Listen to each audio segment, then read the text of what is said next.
Welcome to the Box Score Sports Podcast.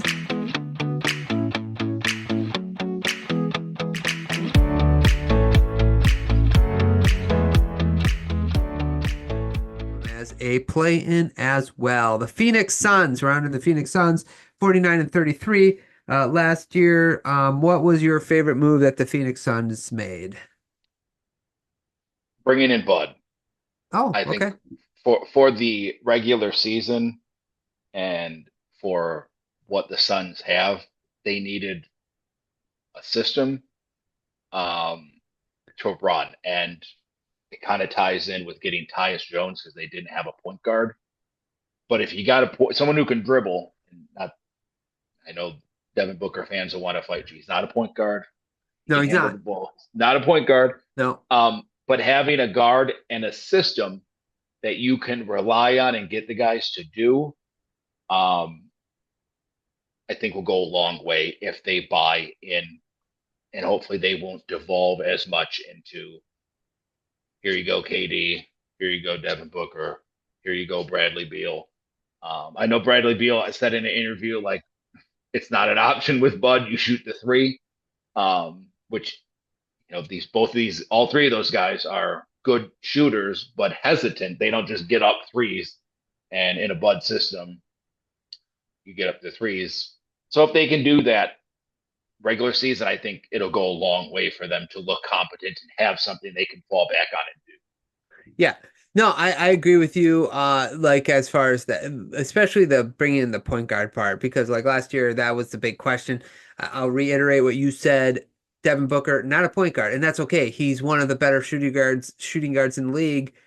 Let him be that. Like, why do we want him to be point guard, right? Like, so you brought in Tyus Jones, Monte Morris. He's a good backup if he can stay healthy. He's got to stay healthy, but he's a good backup point guard. Both are ball movers. They can move the ball good enough, right? Good enough. So I do like that they brought those two point guards and kind of reshape that position for that team, and then hopefully that'll allow Booker to be more natural at his position, and the same with Bradley Beal.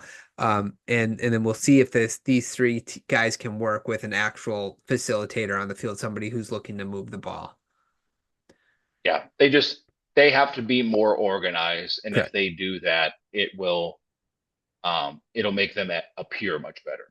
Yeah, I agree. And then Mason Plumlee, adding him as a backup too, because last year that after Nurkic they didn't really have anyone behind them. Not that I'm a big fan of Nurkic. We know he can't stay healthy. But it's good to have a backup big like Plumlee that can, and he moves the ball well, by the way. He does pass the ball well. So I just wanted to throw that one out there too. Least favorite move. I struggled to come up with a move that I hated that the Suns did. Me too. I Yeah.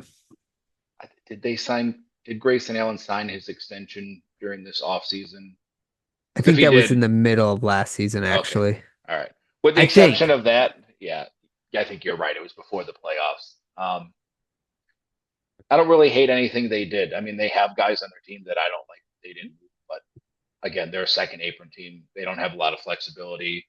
No one is knocking down the door to take Bradley Beal, even if they wanted to trade him. So I don't. I think they did good with what they had available to them for the offseason.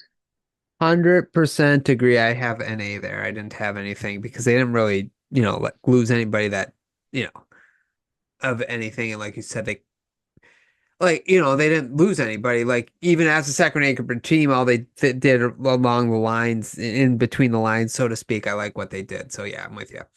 Biggest question for you? So, like we mentioned, I like bringing in Tyus Jones. I like bringing in Monty Morris. Grayson Allen is fine, but are these playoff guards? Can you win in the playoffs with these small guards? And Nurkic, he's fine in the regular season. Mason Plumlee, he's a good backup. But as much as I think regular season they've improved, but playoff, are they too small? Are they too small at the guard position and too immobile at the center position to really compete? Yeah, that's a really good one.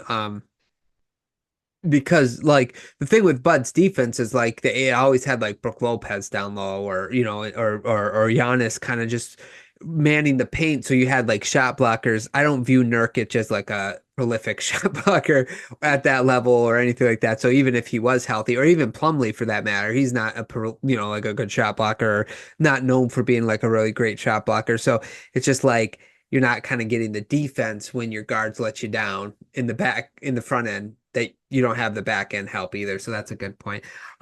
Big three, is this big three actually going to work? That's sort of my question. I think Bradley Beal and Booker are too identical of players to make it work. Like they kind of do the same thing. And it was my problem with it last year as well.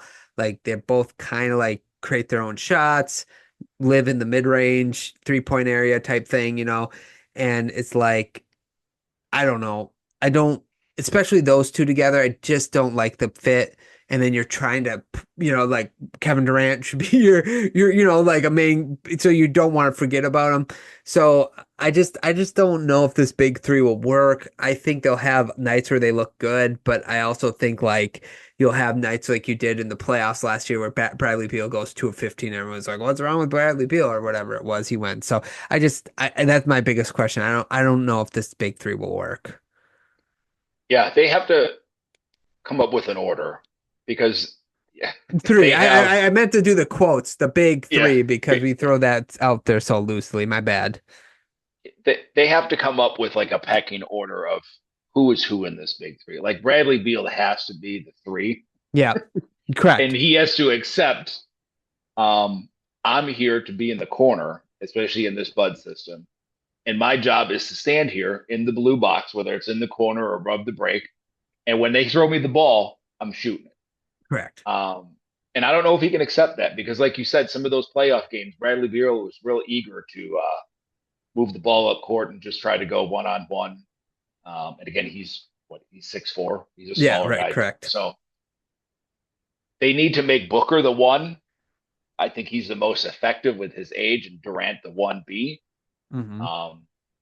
But until they do that, and maybe Bud can get them to come up with an order, because you're right. If they don't, they're so duplicitous, and they're going to pump fake the 3, dribble into a 2. And all 3 of them are good mid-range shooters, so it's not a bad shot. But no one on this team is an outstanding defender. Correct. And if you're going to run the Bud system, which maybe he's changed with a year and a half off, but every time I think of the Suns running the Bud system, I'm like, Tyus Jones chasing the guard over the screen into the drop coverage of Nurkic or Kevin Durant or Mason Plumlee doesn't invoke fear. And you get a lot of defensive movement, and I think teams in the playoffs are just going to pick them apart from the corner with threes. But you're right. Like they got to get an order to the big three offensively, and at least you could lay your hat down with, all right, these guys know their role, and we can score 120 points any given night. Correct. Your prediction? So I put them as a playoff. Okay, I have them as play-in right now. I got to really write this out before our season preview, but I just have play-in. Okay, thanks so much for watching this clip of the Box Score Sports Podcast. I hope you guys enjoyed. If you haven't yet, please subscribe to our channel. Follow us on Instagram and Twitter or X. And we'll talk to you guys real soon. See ya.